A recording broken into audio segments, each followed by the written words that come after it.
Baik Bapak Ibu dan saudara-saudariku yang terkasih,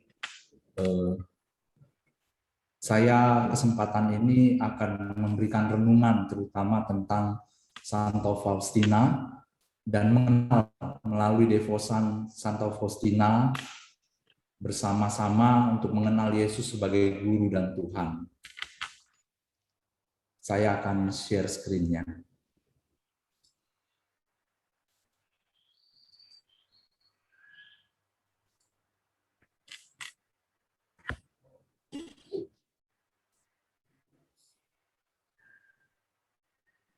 Pada kesempatan ini kita melihat dari hari pertama ini bagaimana Yesus menyatakan kerahiman ilahinya kepada Santa Faustina.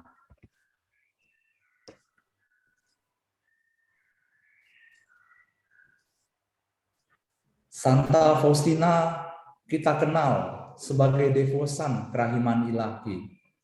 Dia adalah rasul kerahiman ilahi. Santa Faustina adalah anak ketiga dari 10 bersaudara yang lahir dalam keluarga petani miskin dan saleh di Glowicz, sebuah desa di jantung Polandia. Kita melihat ini jantung Polandia, bahwa dia lahir di sana, di jantung Polandia. Ia lahir tanggal 25 Agustus 1905.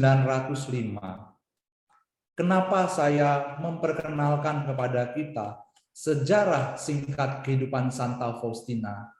Karena melalui Santa Faustina, kita belajar banyak bahwa setiap kali kita berdoa kerahiman ilahi, kita juga mewartakan kerahiman ilahi ini kepada segenap orang, segenap saudara-saudara kita yang ikut.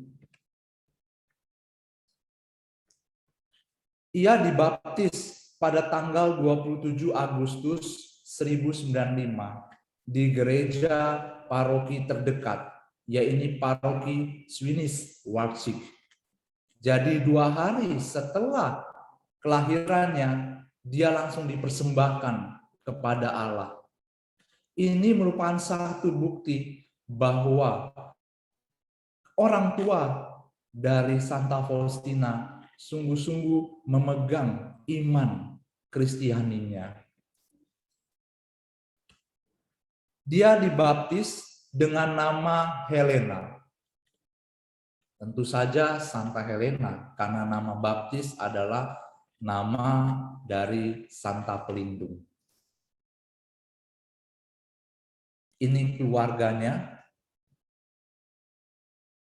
dia berada di tengah bersama keluarga saudara-saudarinya yang lain.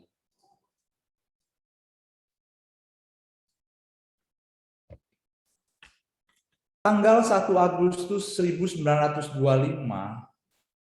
Helena yang masih memakai nama baptis Helena memasuki klausura dalam biara kongregasi Suster Bunda Allah Kerahiman. Jadi kongregasi ini sudah meyakini kerahiman Allah yang begitu besar, sehingga memakai nama kongregasi Suster Bunda Allah Kerahiman. Dan dia ketika memasuki klausura ini, dia memakai nama Suster Faustina, yang sekarang kita kenal sebagai Santa Faustina. Dan ia meninggal sebagai orang suci, disatukan secara mistik dengan Allah.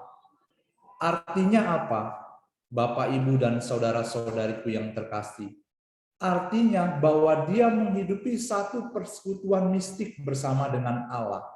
Karena kita melihat bagaimana nanti Allah mewahyukan dirinya, mewahyukan diri Allah kepada Santa Faustina.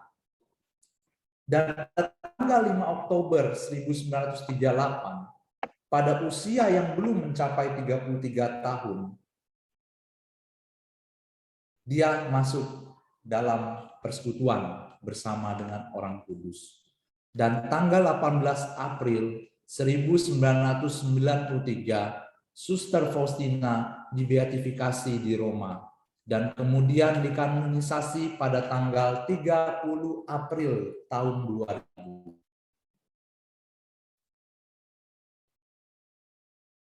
Santa Faustina kita kenal sebagai Rasul Kerahiman Ilahi. Saya mau mengajak kita semua, Bapak, Ibu, dan saudara-saudariku yang terkasih, untuk novena pertama ini, kita sungguh-sungguh mengambil satu komitmen yang tinggi, komitmen yang teguh untuk mengikuti dari hari pertama sampai dengan hari 9. Karena disinilah novena ini diberikan oleh Yesus sendiri kepada Santa Faustina dengan berbagai janji-janjinya. Dan janji-janjinya sangat luar biasa. Dan kenapa Santa Faustina ini dikenal sebagai Rasul Kerahiman Ilahi? Karena sejak penampakan Yesus kepada Santa Faustina, dia tidak henti-hentinya memberikan diri untuk mewartakan kerahiman ilahi ini. Oleh karena itu dia dikatakan sebagai Rasul Kerahiman Ilahi. Dan tanggal 22 Februari 1931, saat itu Suster Faustina tinggal di kota Plock dan bekerja sebagai tukang masak di biara.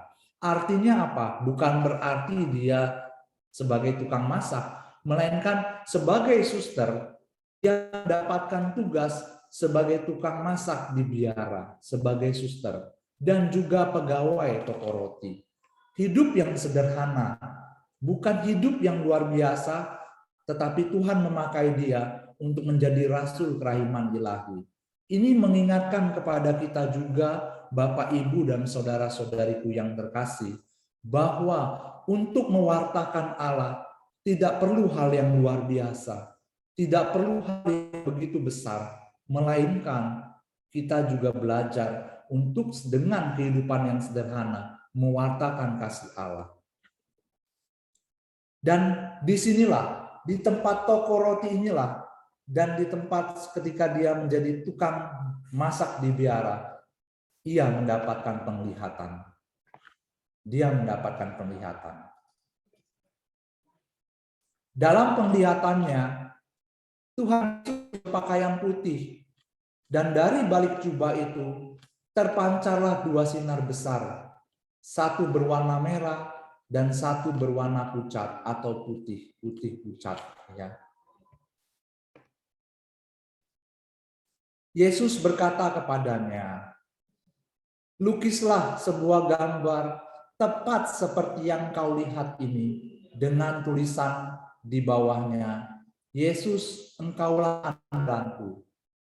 Aku ingin supaya gambar ini dihormati mula-mula di kapelmu dan kemudian di seluruh dunia." Mula-mula di kapelmu dan di seluruh dunia. Saat ini juga Yesus mengajak kita agar kita menghormati lukisan kerahiman ilahi ini.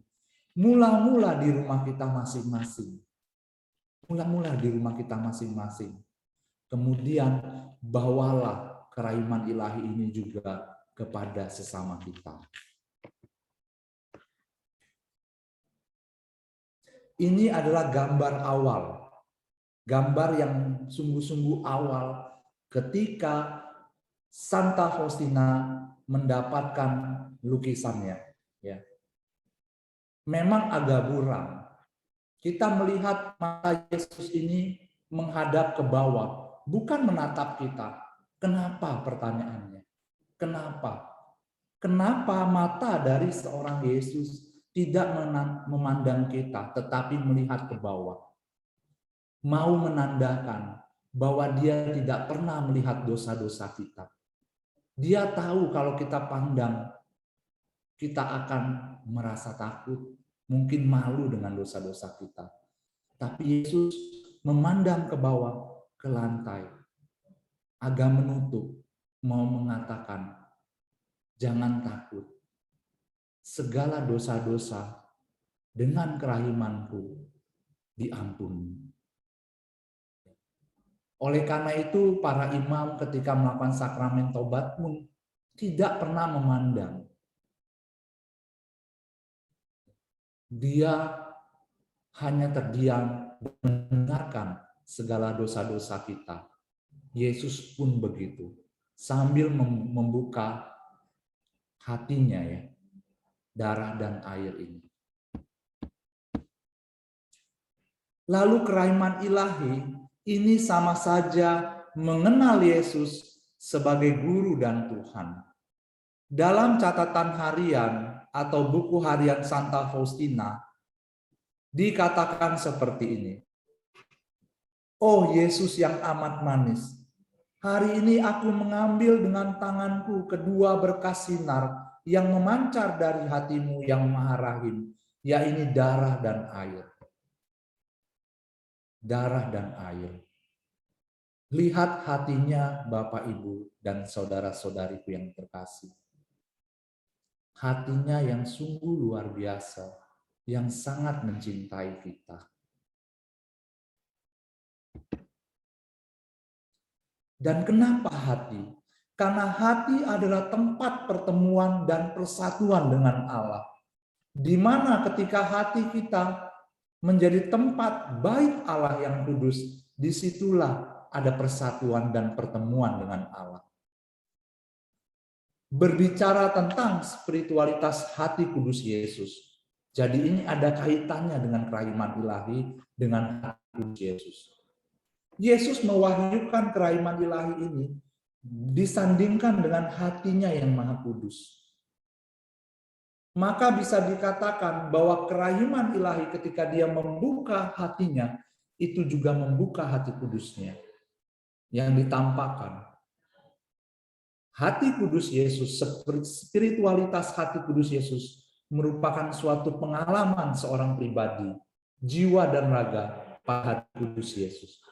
Sehingga ketika kita sungguh-sungguh memandang hatinya, jiwa dan raga kita pun memandang pribadi Yesus. Seorang pribadi. Hati menjadi pusat untuk dapat menjadi murid yang sejati. Apapun pertemuan kita, apapun yang kita lakukan, ketika kita ingin menjadi seorang murid, maka kita menjadi seorang murid yang sejati. Mengapa? Karena hati kudus Yesus dan kerahiman ilahi akan membawa orang untuk mencari Allah terus-menerus dan rindu untuk mengenal Allah secara terus-menerus. Oleh karena itu melalui Santa Faustina, devosi kerahiman ilahi, rasul kerahiman ilahi, kita mau masuk ke dalam hatinya Yesus. Kita mau dekat dengan hati Yesus. Ya. Hati yang sungguh suci, sungguh mengena dalam diri kita.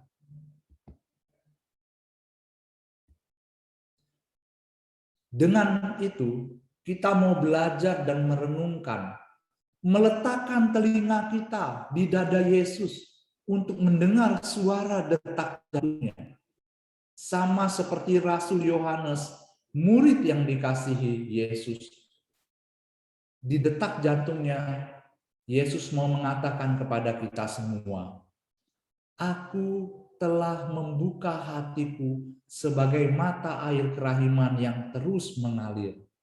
Biarlah semua jiwa menimba kehidupan dari mata air ini. Biarlah mereka menghampiri samudra kerahiman ini dengan pengharapan yang teguh. Orang-orang berdosa akan memperoleh pengampunan dan orang-orang benar akan diteguhkan dalam kebaikan. Barang siapa mengandalkan kerahimanku, pada saat kematiannya, ia akan dipenuhi dengan damai ilahiku.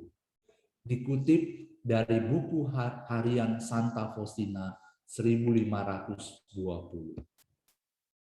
Sama seperti Rasul Yohanes yang meletakkan dadanya, telinganya di dada Yesus, mau mendengar detukan jantungnya.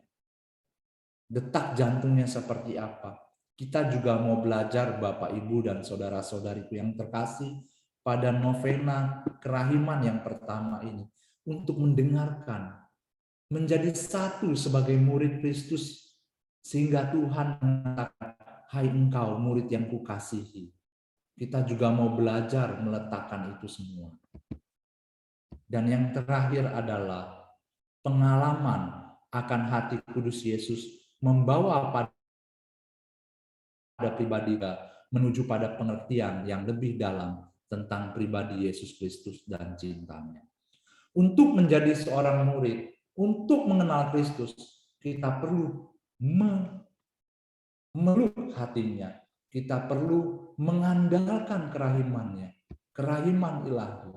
Sehingga pengalaman kerahiman ilahi akan membawa kita semakin dekat untuk mengenal Kristus.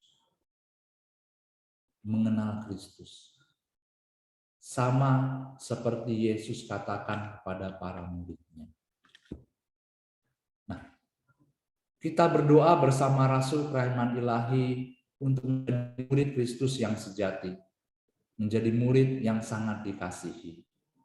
Oleh karena itu, Bapak, Ibu, dan saudara-saudariku yang terkasih, pada novena hari pertama ini saya mengundang kita semua untuk menenggelamkan diri kita pada laut kerahiman ilahi, sehingga kita semua menjadikan diri kita semakin lama menjadi murid dan juga mengenal siapakah Yesus sebagai guru dan Tuhan. Terima kasih.